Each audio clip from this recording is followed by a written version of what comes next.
Iniciamos ao vivo mais um programa Dias Melhores. O nosso convidado de hoje é o Dr. Yuri Félix. Inclusive é um grande criminalista, tem livros escritos. Esse aqui é o Crimes Hediondos, da editora Revista dos Tribunais. Doutor, obrigado por participar. Vamos tocar um pouquinho nos assuntos relacionados ao mensalão, sim, a questões criminais. Acho que isso tudo está em pauta. Claro. Obrigado pela presença, doutor. Eu que agradeço aos amigos que nos assistem.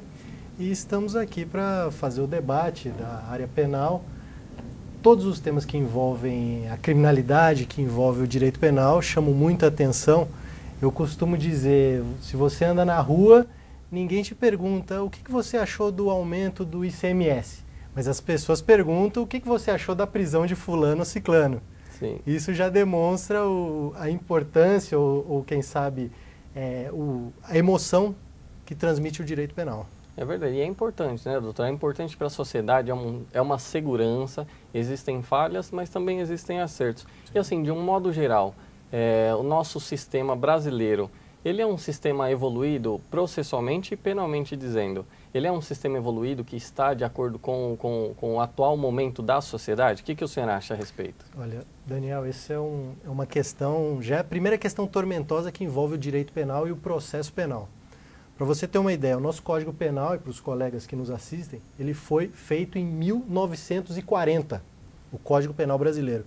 O Código de Processo Penal foi feito em 1941. A nossa Constituição ela é de 1988. Certo. Ou seja, nós temos um Código Penal, um Código de Processo Penal que foi feito há mais de 40 anos antes da Constituição. Logo, uma reforma urge, uma reforma é urgente e a leitura do Código Penal e do Código de Processo Penal precisa ser uma leitura à luz da Constituição Federal de 88.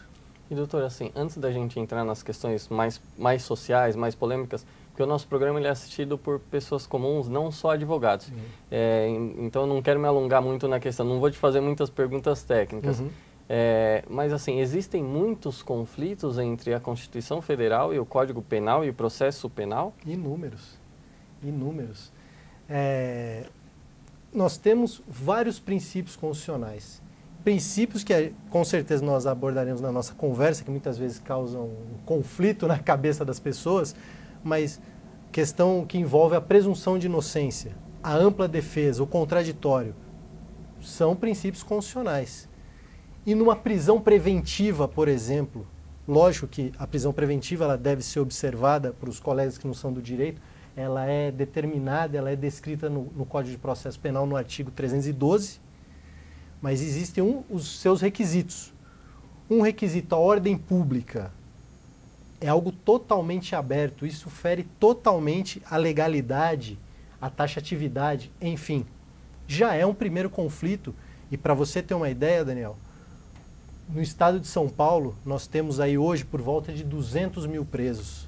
Mais de 40% desses presos são presos preventivos. Ou seja, se a inocência, se a presunção de inocência é o que vale, segundo a Constituição, essas pessoas estão presas antes de uma sentença condenatória que não cabe mais nenhum recurso, que nós do direito chamamos de transitar em julgado, né?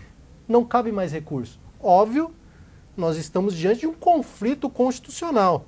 É claro que cada caso deve ser analisado, existem pessoas que podem e que devem ser presas preventivamente, porque oferece algum perigo, algum risco, sabemos disso. Claro. Mas será que mais de 40% da população carcerária no estado de São Paulo oferece algum risco? Já é um debate. Uma análise, acho que também demanda caso a caso, né, sim, doutor? Sem dúvida. A gente, como advogado, muitas vezes pende muito a defender o nosso cliente. E às vezes também tem que analisar o contexto, se essa pessoa realmente... E assim, muitas pessoas criticam, advogado criminal, você defende bandido, alguma coisa nesse sentido. Mas não é defender o bandido a qualquer custo, é defender o bandido para que a lei seja aplicada de forma correta. Com certeza. E não simplesmente enganar a justiça para que não tenha punição, né? Claro, não é esse o papel do advogado, o nosso papel, claro. Meu, inclusive. Doutor, já temos perguntas dos internautas. A Luísa Oliveira, ela é de São Caetano.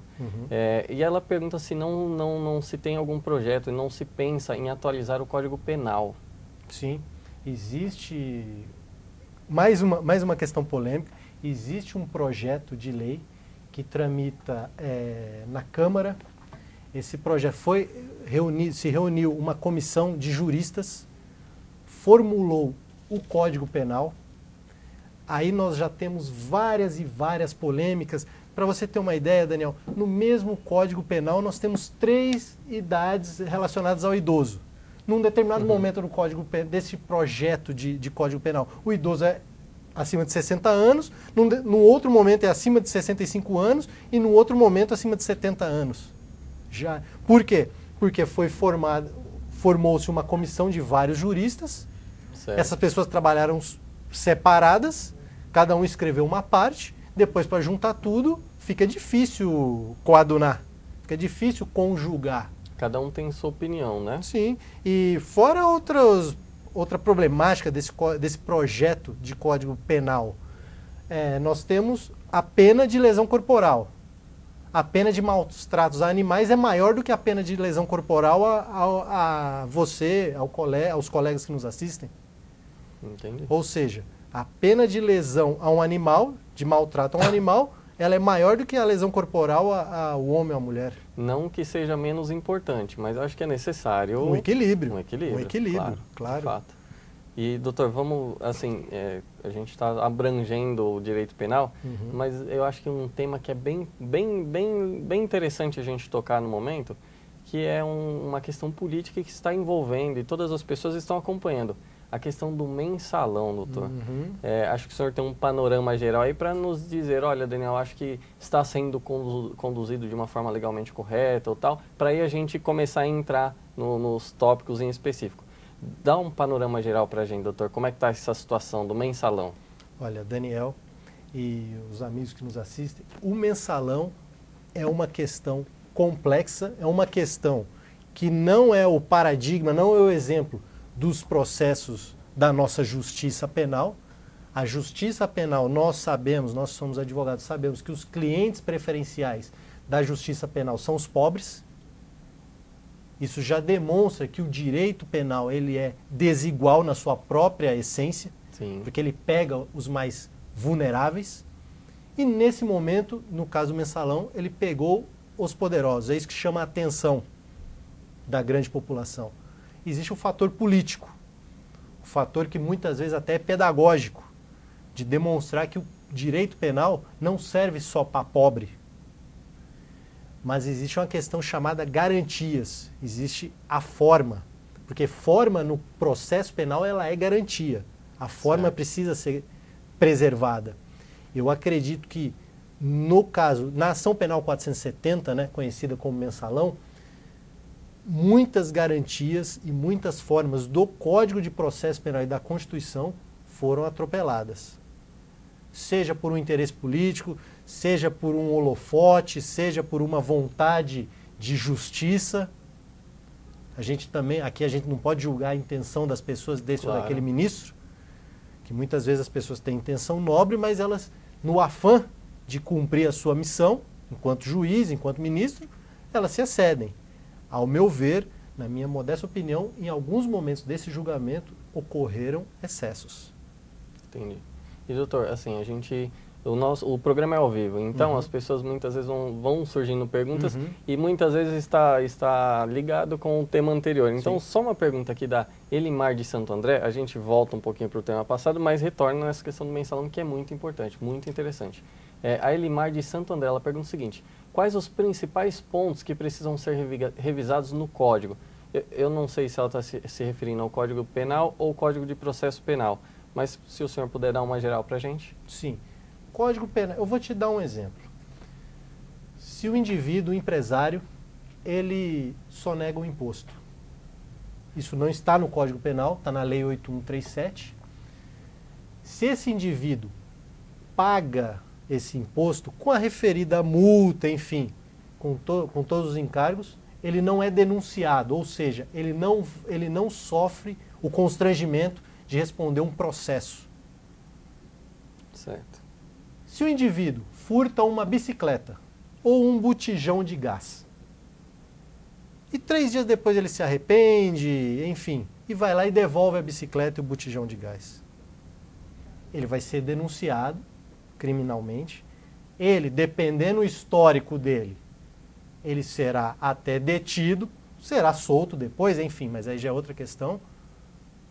Mas ele responderá um processo penal. Isso significa que, dependendo da prova, ele será condenado. Ou seja, se o empresário sonegou 5 milhões e depois ele fez um acordo, pagou em 180 meses o refis, que eu tenho um colega que diz que o refis é como a sexta-feira 13, né? Já tem 1, 2, 3, 4, 8 refis, né? E nunca acaba.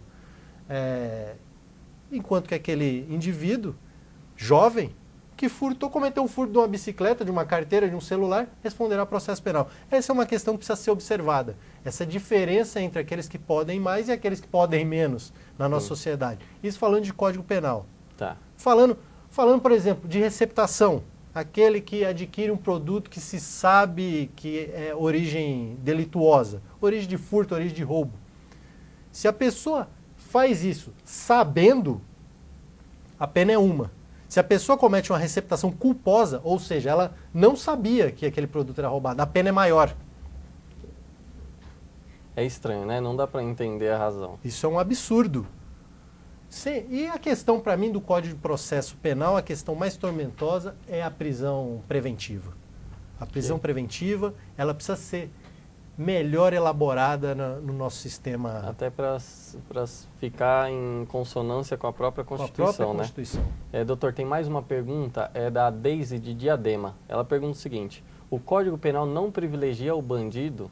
Que existem algumas nuances que o senhor está colocando e que, de uma certa forma, é um privilégio ao bandido ou, às vezes, é o prejuízo à pessoa que comete um delito de menor potencial ofensivo. Ela está perguntando isso. Privilegia o bandido, o Código Penal em si? Olha, a pergunta é, quem é o bandido? A pergunta é, quem é o bandido? Eu garanto a você que se o nosso bandido aqui, no nosso exemplo, é uma pessoa vulnerável, é uma pessoa que cometeu um delito de romper a janela de um carro e furtar um toca-fita, existe uma grande probabilidade dele ser preso na outra esquina, em flagrante. E ficar preso por conta disso, dependendo do histórico dele. O que a gente precisa ter em mente existem várias garantias constitucionais que elas precisam ser observadas e que muitas vezes, dependendo do poder econômico do cliente, ele consegue, sem a menor dúvida, contratar advogados que sabem fazer uso desses recursos. Isso é óbvio. Mas isso não é a regra na criminalidade, não é a regra no sistema penal. A maioria, no Brasil, se prende muito e se prende mal. O Brasil tem a terceira maior população carcerária do mundo. Só perde para os Estados Unidos e para a Rússia. No Brasil se prende muito e se prende mal. Porque se prende como se fosse transitado e julgado, sendo que não teve, que há recurso, sendo que as pessoas poderiam, muitas delas, como você colocou no começo, Daniel, precisamos analisar caso a caso, mas muitas delas poderiam estar prestando serviço à comunidade, certo, ao invés de ficar numa cela com 34, 32, 40 pessoas sendo formados na escola do crime. Porque a prisão não ressocializa ninguém, já sabemos disso. Com certeza. Doutor, a gente vai para um rápido intervalo, aqui o assunto está bem interessante, a gente ainda nem conseguiu entrar no mensalão, que é um tema que me desperta particularmente muito interesse. Então, doutor, a gente vai a um rápido intervalo, daqui a pouco a gente volta.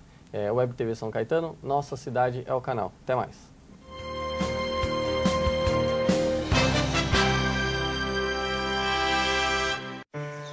O Brasil tem que acabar com a devastação das florestas. Meu nome é Fernanda Lima, estudante, e eu quero a lei do desmatamento zero. Eu sou a Marina Persson e eu estou com a Fernanda Lima. Os desmatadores querem afrouxar as leis que protegem as florestas. Não faz sentido o Brasil ser um dos grandes responsáveis pelo aquecimento global. Não vamos deixar isso acontecer. Já assinamos a petição pela lei do desmatamento zero. Assine você também. Compartilhe essa ideia.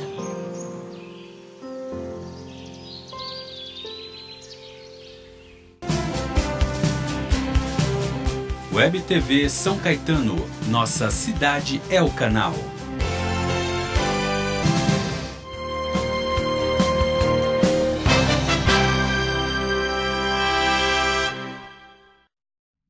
Voltamos ao vivo com o programa Dias Melhores. Hoje a gente está falando um pouquinho sobre direito criminal e estamos tentando também entrar na questão do mensalão, que é muito importante, um fato muito interessante para a gente discutir. O convidado é o Dr. Yuri Félix, inclusive é um renomado escritor, Crimes Hediondos da editora Revista dos Tribunais. Depois acho que a produção pode colocar na nossa página, no Facebook, para também fazer a divulgação do livro. Doutor, temos algumas perguntas de internet. Sim. Quem manda aqui é o Irineu Miller, de São Paulo. Ele pergunta o seguinte: casos de grande repercussão na mídia influenciam nas definições da pena? Mas sem a menor dúvida. Nós temos Daniel, da área jurídica, muitas vezes a gente pensa que o juiz, ele é um ser que ele está acima. Supremo, né? Ele é um ser que o próprio nome já diz, é supremo do Supremo Tribunal Federal. O juiz, ele é um ser humano como eu, como você que nos assiste, como o Daniel. Enfim, ele é influenciado. É inevitável não ser influenciado com a Veja, por exemplo, numa capa da Veja, numa das principais revistas, dos principais canais de comunicação desse país. É inevitável não ser influenciado. Os advogados são influenciados, o Ministério Público é influenciado. Sim. E o juiz é influenciado porque somos todos seres humanos. Verdade. Fato. Doutor, tem mais uma pergunta, essa é da Valdirene de São Caetano. Obrigado, Valdirene, por participar do nosso programa. Ela pergunta o seguinte: o que define a pena de um réu além do crime em questão? Olha, Valdirene, se eu entendi bem a sua pergunta, é assim: todo crime, no Código Penal brasileiro, pois nos códigos penais de outros países é diferente, existe uma pena mínima e uma pena máxima. A regra é a pena mínima.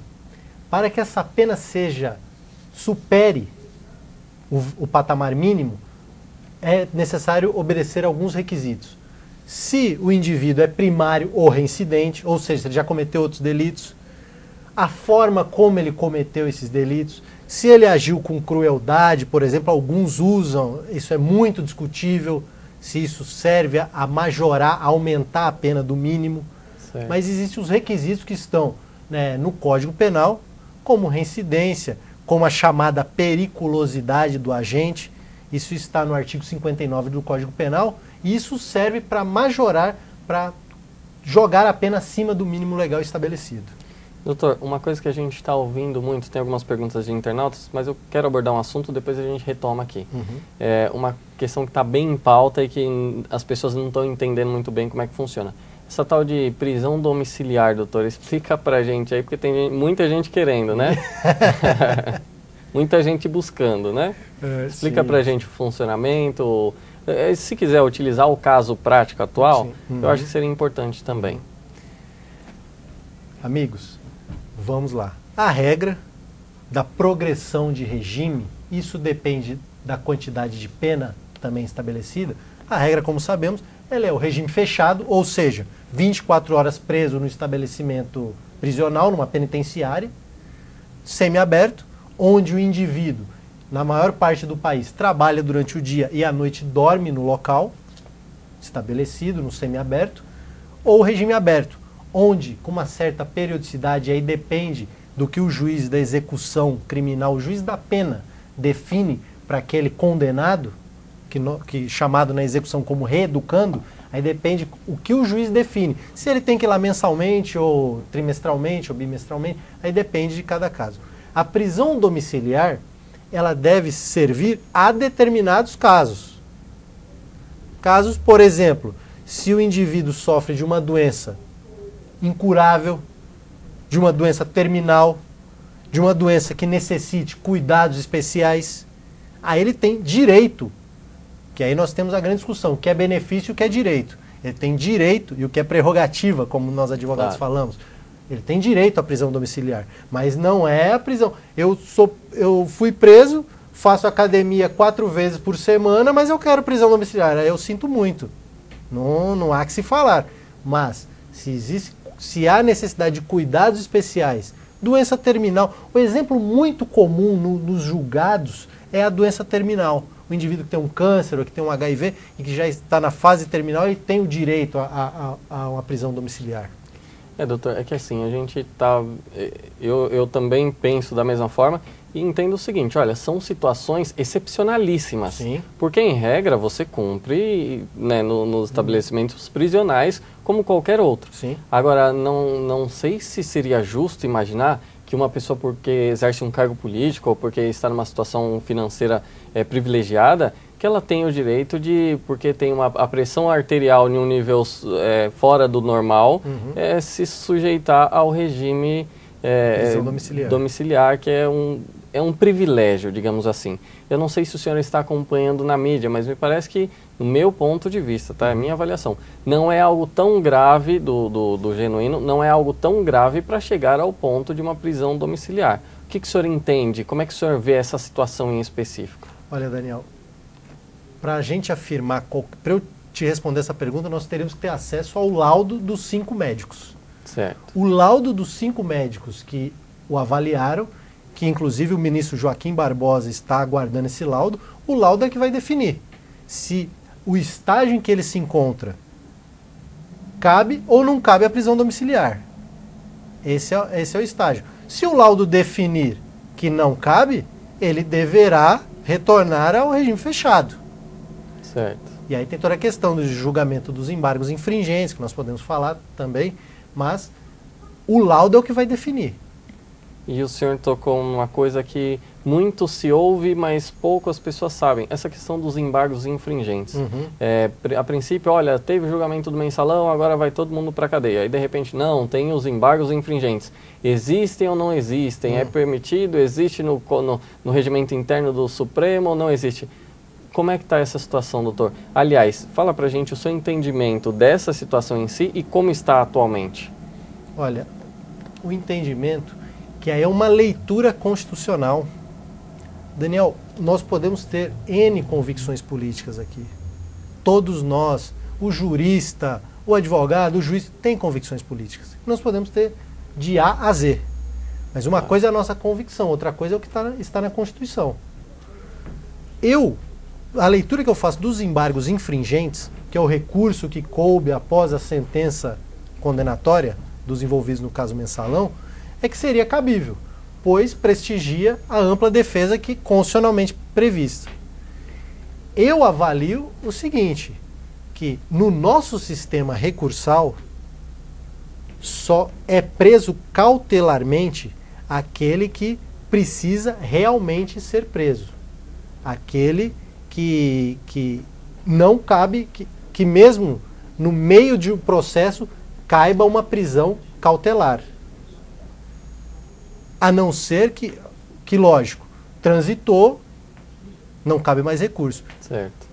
Cabe os embargos infringentes. Então eu acredito que, mesmo entendendo que caberia a prisão, essa prisão deveria ser aguardada até o julgamento dos embargos infringentes. Eu sei que a minha opinião é polêmica, sei que as pessoas que estão acostumadas no noticiário verem os indivíduos mais vulneráveis sendo presos vão discordar de mim, mas é como eu falei, no Código de Processo Penal e na Constituição a gente precisa preservar a forma. Sim. E a forma alguém só pode ser preso no trânsito em julgado, a não ser que tenha algum motivo para a prisão cautelar. É isso. Entendi. Doutor, sobre essa questão, o senhor é especialista, conhece muito mais do que eu. Mas no meu ponto de vista, e também me dá a sua opinião a respeito, essa sentença ou essa decisão do Tribunal, do Supremo, ela, teoricamente, ela transitou em partes. Então, se eu tenho a punição A, B e C, e eu recorro só de B e C, a questão A não transitou em julgado? Então, eu não posso determinar que seja cumprido a pena apenas com base na punição A, que teoricamente, no meu ponto de vista, uma avaliação superficial, teria transitado em julgado. Como o senhor encara essa questão? Daniel, isso é um problema que nós temos na nossa formação. Nós, juristas, acreditamos numa teoria geral do processo, de uma teoria geral que sirva ao processo civil e ao processo penal.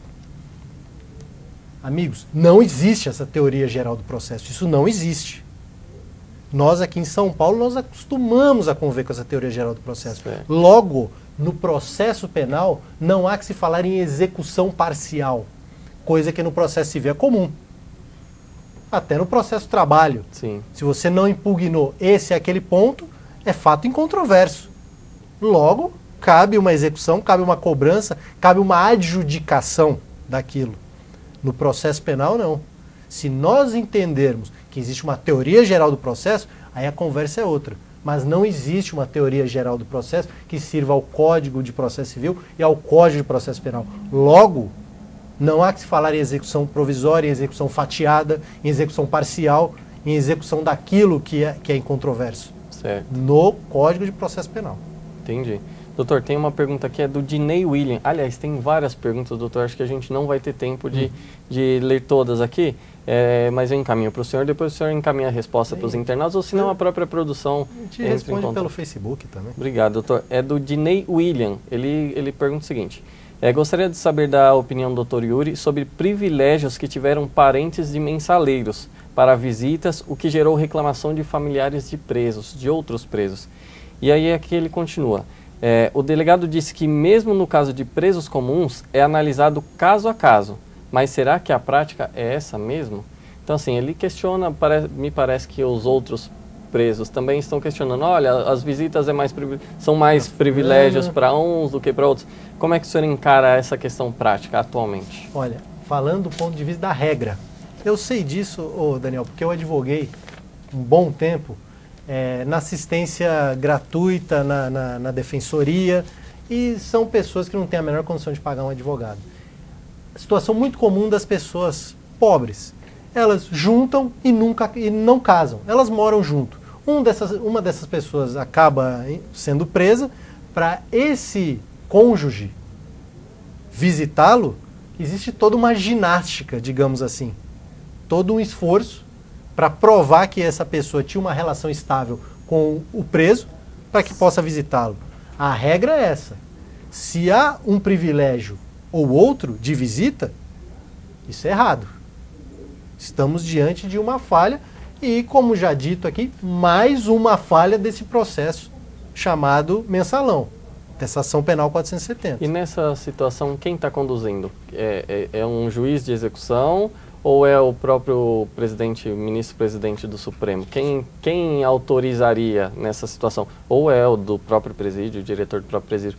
Na prática, quem está conduzindo essa questão? O juiz de execução, corregedor dos presídios. O juiz da execução da pena. O juiz que acompanha o cumprimento da pena daquele preso, daquele reeducando, né? Então, mais uma dúvida pessoal. Então, qual é o papel do ministro Joaquim Barbosa, que está acompanhando de perto, que quer ver os laudos e que talvez foi fazer até uma visita no local para saber as condições? Qual que é a função dele nessa situação? Se quem conduz tudo isso seria qual é a função dele atualmente? Ele preside o caso. Ele é o relator do processo. Como sabemos, existe parte desse processo que está em debate por meio dos chamados embargos infringentes. Logo, o ministro Joaquim Barbosa, ele é competente para acompanhar o que tem acontecido. Agora, as questões específicas, por exemplo, progressão de pena, que isso em algum momento ocorrerá. Progressão de pena, troca de regime, que isso pode ser progressão ou regressão. Certo. Do fechado para o semiaberto ou até regredir no regime. Quem vai acompanhar isso é o juiz da execução. Interessante. O ministro Joaquim Barbosa tem o direito de requerer informações? Sim, tem o direito. Mas quem acompanha, digamos assim, quem observa as regras do jogo é o juiz da execução. Então, o ministro Joaquim Barbosa, então ele não teria o poder de conduzir, olha, o juiz das execuções, o senhor faz assim ou faz assado. Esse juiz ele tem total autonomia. Sem dúvida, ele é independente e autônomo. Ótimo, princípio do direito. É interessante que a gente coloque para os internautas. E, doutor, tem tanta pergunta aqui que o pessoal aqui, a produção até me avisou que o programa vai até às 19h40. Vamos estender um pouquinho. Tem uma pergunta aqui da Simone Biazola, de São Caetano. Ela quer saber o seguinte, além da questão da progressão ou redução de pena, tenho dúvidas sobre benefícios como o indulto de Natal, Dia das Mães. Isso tem a ver com a pena? Sou totalmente contra. Aqui ela está se posicionando. A partir do momento que entram lá e deveriam ficar. Há muitas brechas em nosso sistema. Então ela se posiciona contra o indulto de Natal e quer saber também qual é o funcionamento desse sistema. Indulto de Natal, Dia das Mães e demais benefícios. Que é a chamada, que isso existe um jargão, a chamada saidinha do Dia das Mães, ou a saidinha do Ano Novo, a saidinha do dia, Sim. Enfim. O tipo de crime define a questão do indulto. Respondendo bem objetivo a pergunta da nossa espectadora, da nossa internauta. O tipo de crime. Por exemplo, isso a gente aborda inclusive no livro Crimes Hediondos, aquele que foi condenado por um crime de tráfico ilícito de entorpecentes, o tráfico de drogas. Aquele foi condenado por latrocínio, aquele foi condenado por um homicídio qualificado. Esse não terá indulto. Não cabe o indulto para esse indivíduo. Agora, aquele que cometeu um roubo, por exemplo, que comparado com um latrocínio, que é o roubo seguido de morte, o roubo é um crime menos grave. Não vou dizer mais leve, mas é um crime menos grave. Certo. Para esse caberá o indulto. E aí, ele terá que preencher os requisitos para esse indulto. Bom comportamento carcerário, toda uma série de requisitos. O relatório do diretor do estabelecimento prisional terá que abonar a sua conduta. E tudo isso vai ao juiz da execução para que ele decida a respeito dessa saída, deste indulto, dessa saída de final de semana do indivíduo. O que nós temos que ter em mente, Daniel, é o seguinte: nós não temos pena perpétua no Brasil e nem pena de morte. Correto. A gente pode um dia até debater a respeito disso, que países têm, enfim. Nós não temos prisão perpétua nem pena de morte. Esse indivíduo um dia retornará para a sociedade. Em quais condições, né, doutor? Seria salutar, vamos colocar que ele tivesse uma pena de 10 anos. E o tempo aqui, ele é muito relativo, ainda mais nós que vivemos na era da velocidade, da aceleração, o tempo ele é muito relativo. Nós aqui nessa conversa prazerosa, o tempo está passando muito rápido. Verdade. Se você está numa delegacia, o tempo demora um pouco mais para passar. E se você está preso, demora um pouco mais. Então 10 anos nós aqui, é diferente de 10 anos no cárcere com 38 pessoas dentro de uma cela. Se nós deixarmos esse indivíduo 10 anos e depois nós chegarmos nele e falarmos para ele: querido, a sua pena acabou, agora você pode pegar suas coisas e ir para a rua. Será que ele está preparado para enfrentar a sociedade? Ou será que nós queremos que ele venha para a sociedade e cometa um novo crime pior do que aquele que fez com que ele parasse ao cárcere? Então, a saída, o indulto, ele é pedagógico do ponto de vista de trazer esse indivíduo aos poucos à sociedade. Entendi. Partindo da premissa que não temos pena de prisão perpétua. É um preparativo, mas também tem a questão, olha, e eu conheço dados onde diz, olha, realmente naqueles períodos há um aumento na criminalidade, muitas vezes saem para o indulto, mas também a gente sabe que é pelo sistema carcerário atual que, infelizmente, é extremamente precário. Uhum. E a gente tem que conviver com isso. Doutor, tem mais uma pergunta aqui, é da Luana Mares, de São Bernardo do Campo. Ela diz o seguinte, retomando a questão do mensalão. Li que é constitucional o presidente perdoar os mensaleiros e liberá-los. Isso é verdade? Olha, polêmica, né, doutor? Isso é polêmica. Isso é polêmica. E só um dado a respeito da saída. Diversas estatísticas.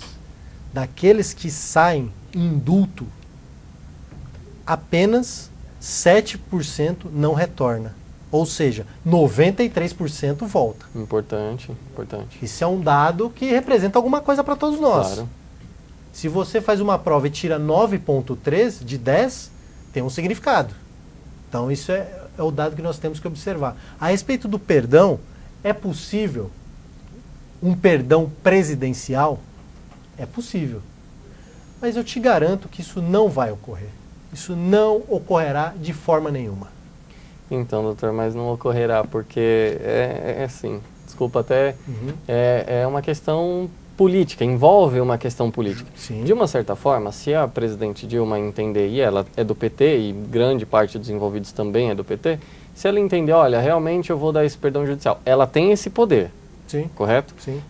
Mas politicamente, no meu ponto de vista, é algo que ela simplesmente jogaria a carreira política dela fora. Sem dúvida. Porque a sociedade está contra esse tipo de prática, a sociedade está contra os supostos mensaleiros, porque a gente não é juiz, não pelo menos até já existiu trânsito e julgado parcial, que foi o Supremo, então a gente poderia até utilizar esse termo, mas não vamos utilizar. Então, assim, é um prejuízo político muito grande, apesar da possibilidade legal, o que, no meu ponto de vista, também seria um passo errado da presidente, e também vejo como algo não muito produtivo do nosso código. Ou, aliás, pode ser que o senhor entenda que seja produtivo em situações excepcionalíssimas, onde a gente poderia enquadrar esse instituto legal. E, doutor, só voltando aqui às perguntas, o Antônio Melo, que é advogado, nosso colega, ele pergunta o seguinte: boa noite, gostaria de saber se os senhores acham que o nosso código é brando, ou é aplicado em sua efetividade, tendo em vista que o nosso CP é um dos mais severos do mundo. Então ele diz o seguinte: é o mais severo, teoricamente, no ponto de vista dele, é um dos mais severos do mundo. Será que ele é aplicado atualmente pelos julgadores, ou pelos advogados, ou por quem seja, de forma correta? Mas esse é o problema. O colega falou tudo. Esse é o problema. As leis estão aí. O Código Penal está aí. Nós temos um problema de efetividade, um problema de aplicação. Se você colocar... É a questão do aumento de penas. Da nossa experiência, todas as pessoas que nós conversamos que cometeu algum crime que veio a ser condenado, nunca imaginou que fosse ser pego. Então, se essa pena fosse de 2 meses ou 100 anos, para ele não faria diferença, afinal ele não seria pego. Esse é o raciocínio que ele faz. Agora, Daniel, se nós tivermos um sistema de persecução penal, um sistema de investigação, em que o indivíduo que cometa um delito saiba que tem grande chance de ser pego, a pena pode ser de 1 ano ou 2 anos de regime fechado, que a criminalidade vai diminuir. Por quê? Porque 1 a 2 anos demora para passar. Agora, um sistema de persecução penal, um sistema de investigação deficiente, a pena pode ser de 38 anos, que não vai fazer diferença, porque essa pena não chegará ao indivíduo que cometeu o delito. Exatamente. Então, o que está devendo, aliás, também penso que a legislação, de uma certa forma, existem pontos muito positivos, da mesma forma que existem pontos negativos. Só que a gente vive num sistema, não só o sistema prisional, mas é o que o senhor falou, o sistema investigativo. Será que, de repente, furtaram ou roubaram um carro aqui em São Caetano?